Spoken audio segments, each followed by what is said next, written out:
Welcome to Baby Boomer Tales. My name's Jim. Glad to have you riding along today. Little bit of advertising here. You can find us at babyboomertales.com. Once you've arrived at our webpage, there are links that will direct you to places like our Boomers General Store, places you can hear our podcast, social media outlets where our podcast exists, and our Facebook Baby Boomer Tales page. Okay, let's see what's next here.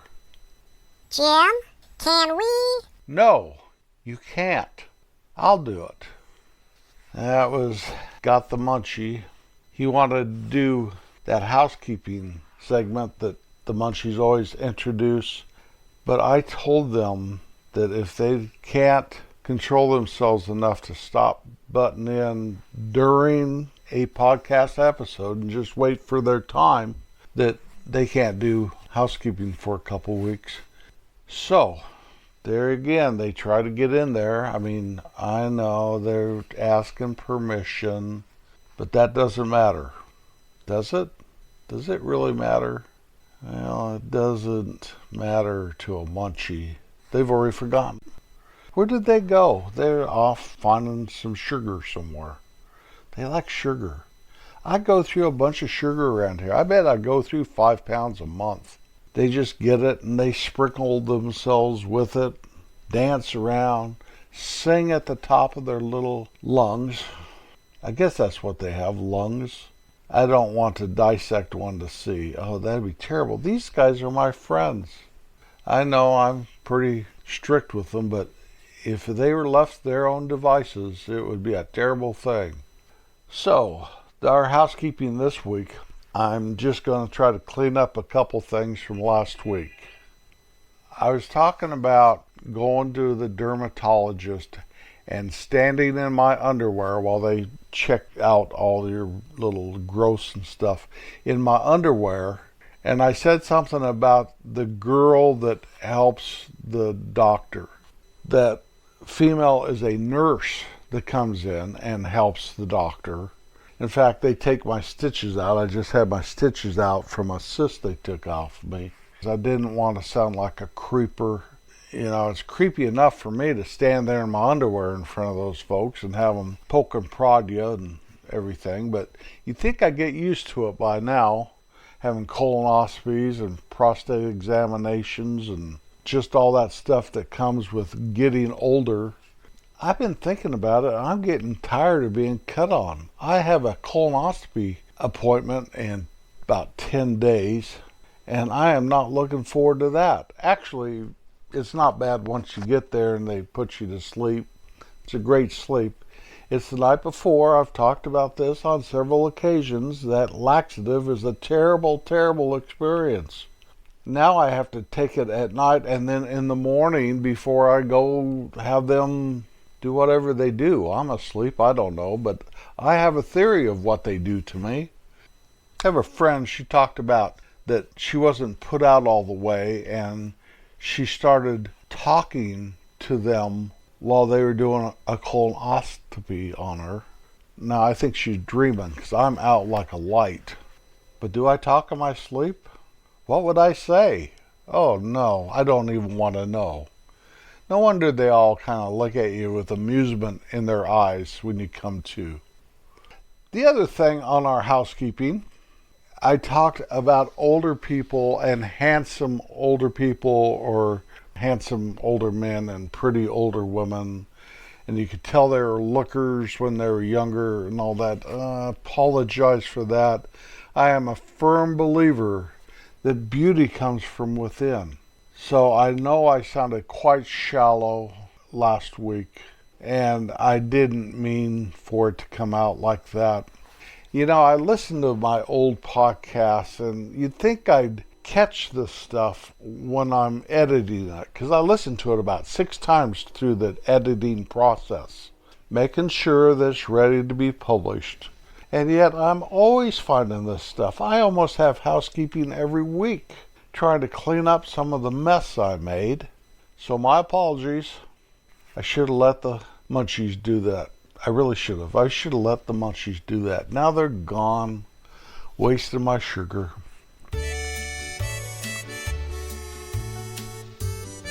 Our song of the week is You Are So Beautiful by Joe Cocker. This great song was released in 1974 on Billy Preston's album, The Kids and Me. Billy Preston wrote this great song. Later that same year, Cocker released a slower version of this wonderful song, and that's the one that most everybody knows. It climbed to number 5 on the Billboard Hot 100 charts. Joe's biggest hit in the US of A was Up Where We Belong. It was on the movie An Officer and a Gentleman. It reached number 1 on the Billboard charts. You're so beautiful to me. When you say Joe Cocker, this is the song I think of. You're everything I hope for. You're everything I need. Our unusual fact is about jewelry. The word jewel comes from the French word Joël, Jouel, which means toy or trinket.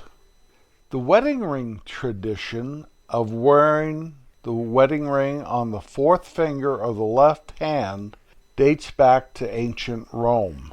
It was believed back then that there was a vein in that finger, the 4th finger on the left hand, that ran directly to one's heart. I've never been much of one for jewelry. I haven't. I have a wedding ring, and the only time I wear it is when I go out. I very seldom forget it, but if I'm going somewhere, like to the store or to a football game or any of that stuff, I put my wedding ring on.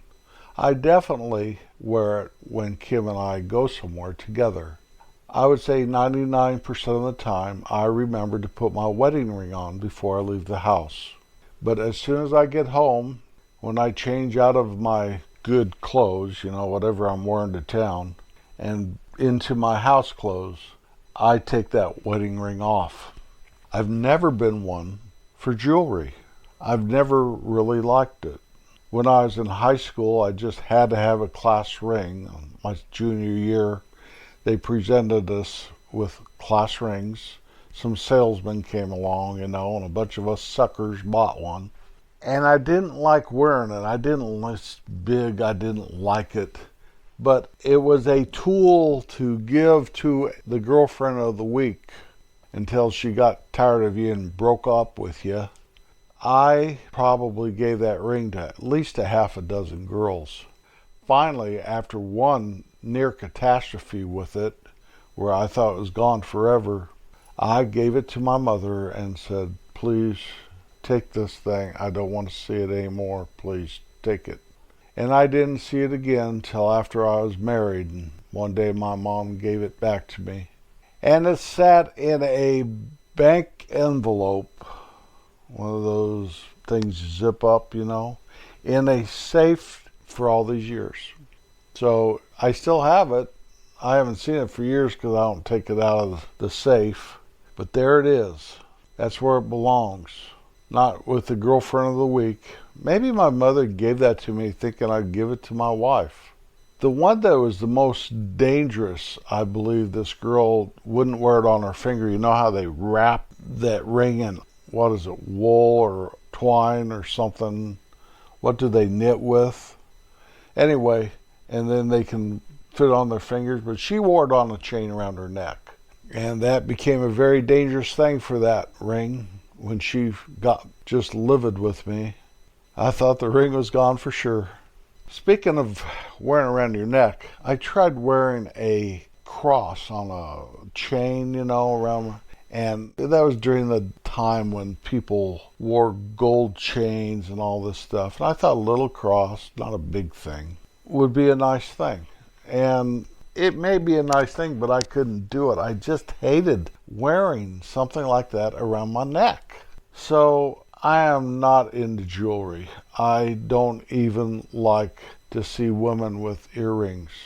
My wife and I fought about that for 40 years. And sometime since the big lockdown, I don't remember my wife wearing earrings anymore. I think we went to somewhere fancy a couple years ago and she wore some clip-on, but she said something about when you have pierced ears, if you don't keep them pierced, they grow back together, and I think that's what's happened to her, like the hole shuts. So there you go. She doesn't wear earrings anymore, and I'm happy. I don't like to see girls with earrings on, and I definitely don't like to see guys with earrings. Now, if you do or if you participate in such events, that's fine. I don't care. I'm not going to come up to you and say, "Oh, that's awful." None of that. I just don't prefer it. It's not for me. It's not my thing. It doesn't get off. I don't get off on that, okay? I never like seeing a girl with earrings on. So, have I alienated my listening audience yet? Right after we were married, about after the first 2 or 3 years, my wife lost her wedding ring. We had these silver wedding rings that a silversmith did a thing with. They were kind of almost custom made. It's like they were sandblasted or something. They looked cool. We theorized that our youngest daughter, when she became a toddler, flushed it down the toilet. We're not sure. We never found it. It was gone. Our daughter never fessed up to it, but she was just a baby. She was just a little thing when that happened. So then my wife started wearing some ring of her grandmother's or something. And so I took my ring off. And that ring was off for 20 years. I'd say 20, maybe 15. I would not wear my wedding ring because she lost hers.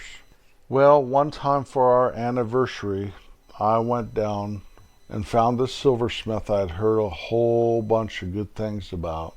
And I showed him my ring, and he duplicated it in the woman's size, and I took one of Kim's rings with me, so we got the right size, and I had him put 2 little diamonds in it, one for each one of our children, and I gave it to her. But all of a sudden, it was the very best gift I ever gave my wife, ever. In the 47 years we've been married, that's the best one I ever gave her.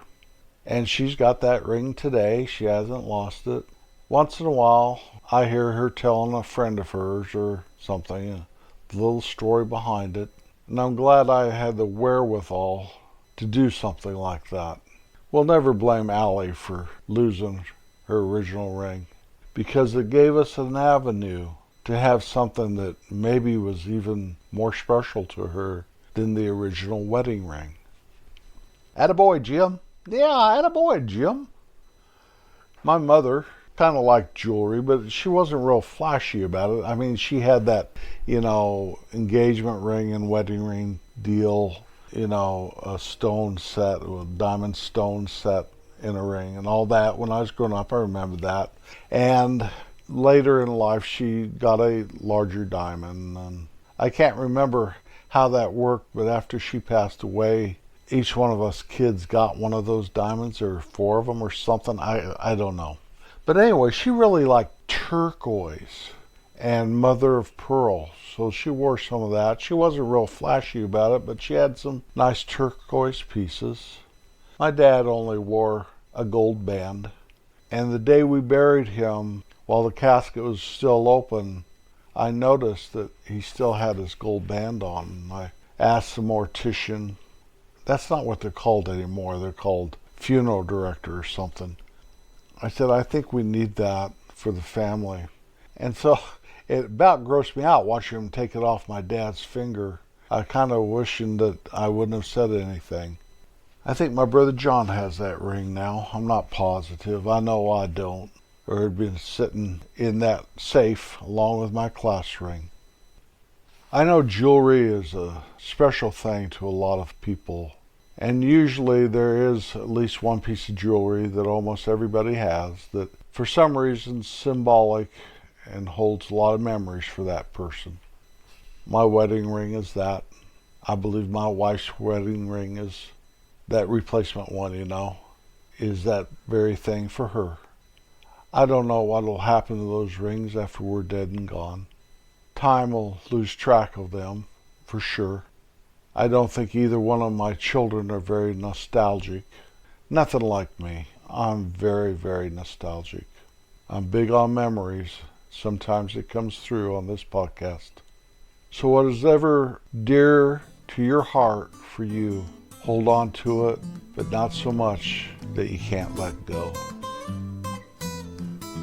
Wake up each morning with a grateful heart and always, always, always be kind. You'll be glad you were. I'll be back next Wednesday. Peace out.